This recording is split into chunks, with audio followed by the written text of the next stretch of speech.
Hello again and welcome back. In this video we're going to talk about shelves within shelves.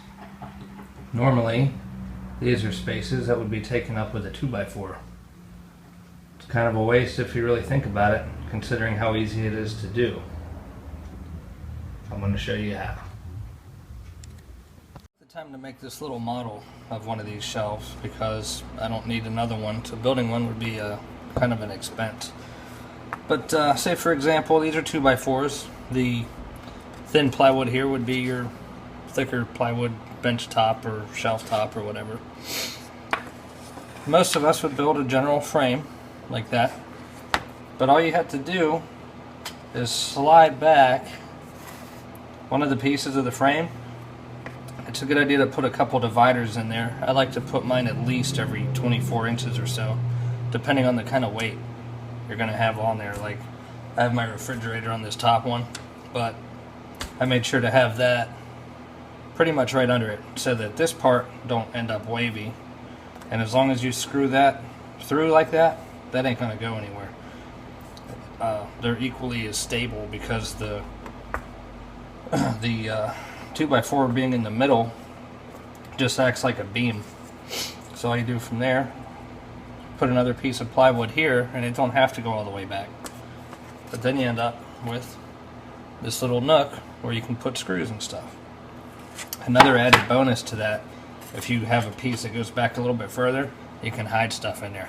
Nobody knows about it. They don't think to look. So that's kind of cool. You're gonna make sure too that your finger's out of the way, because if it does blow out, it's gonna hurt.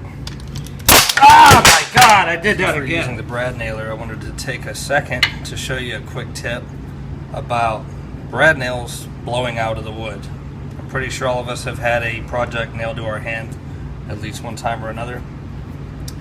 These rows of brad nails are chiseled like on the side of the nail.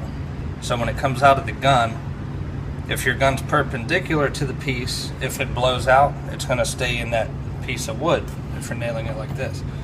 If you're nailing it like this and that nail wants to take off, it's going to come out the side of that little piece, and that's when it sticks in your finger and it's embarrassing, and then you have to try to get the blood out of the wood. It's just easier to keep your gun perpendicular to the piece.